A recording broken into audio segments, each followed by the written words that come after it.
ক্ষমতাচ্যুত প্রধানমন্ত্রী শেখ হাসিনার বোনের মেয়ে ও লন্ডনের এমপি টিউলিপ সিদ্দিক বলেছেন, বাংলাদেশে তার বিরুদ্ধে আনা দুর্নীতির অভিযোগের বিষয়ে কোনো আনুষ্ঠানিক প্রশ্নের উত্তর দিতে তার আইনজীবীরা প্রস্তুত।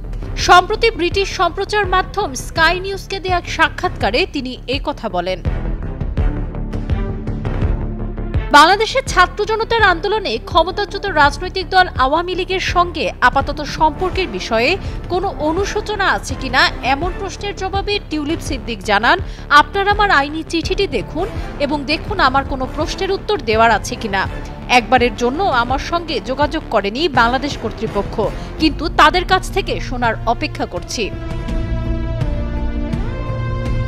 লন্ডনের হ্যামস্টেড ও হাইগেট আসনের এমপি গত জানুয়ারিতে ট্রেজারি মন্ত্রীর পদ থেকে পদত্যাগ করতে বাধ্য হন। তখন বাংলাদেশে বেশ কয়েকটি দুর্নীতি তদন্তে তার নাম উঠে আসে।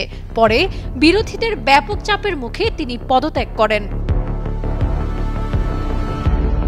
সরকার ছাড়ার পরেই প্রথম প্রকাশ্যে মন্তব্য করলেন টিউলিপ সিদ্দিক। তিনি বলেন, মাসখানেক হয়ে গেল অভিযোগ উঠেছে, কিন্তু কেউ আমার সঙ্গে যোগাযোগ করেনি। এর আগে গত মাসে বাংলাদেশের অন্তর্বর্তী সরকারের প্রধান উপদেষ্টা ডক্টর মোহাম্মদ ইউনুস স্কাই নিউজকে বলেছিলেন, টিউলিপ সিদ্দিক দেশের সম্পদ রেখে গেছেন এবং তার জন্য জবাবদিহি করা উচিত। এদিকে টিউলিপ সিদ্দিকের আইনজীবীরা বেশ কয়েক সপ্তাহ আগে বাংলাদেশ দুর্নীতি দমন কমিশনকে চিঠি লিখে বলেছিলেন, অভিযোগগুলো মিথ্যা ও হয়রানিমূলক। চিঠিতে বলা হয়, দুদককে 2025 সালের 25শে মার্চের মধ্যে অথবা তার আগে টিউলিপ সিদ্দিককে প্রশ্ন করতে হবে, অন্যথায় আমরা ধরে নেব যে উত্তর দেওয়ার মতো কোনো বৈধ প্রশ্ন নেই। টিউলিপ সিদ্দিকের বিরুদ্ধে অভিযোগগুলো মূলত তার খালা শেখ হাসিনার সঙ্গে সম্পর্কের উপর কেন্দ্র করে তৈরি। হাসিনা প্রায় 20 বছর বাংলাদেশের প্রধানমন্ত্রী ছিলেন। গত অগাস্টে সারা দেশে তার বিরুদ্ধে রক্তক্ষয়ী বিক্ষোভের পর তিনি দেশ ছাড়তে বাধ্য হন।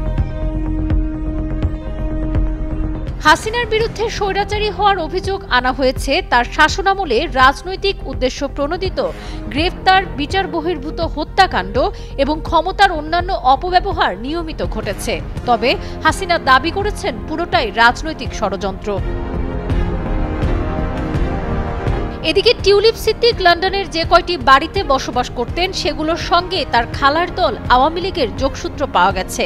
অবশ্য অভিযোগ ওঠার পর তিনি নিজেকে ব্রিটিশ প্রধানমন্ত্রীর মান নিয়ন্ত্রক উপদেষ্টা স্যার লরি ম্যাগনাসের জিম্মায় তুলে দেন অভিযোগগুলো তদন্তের জন্য।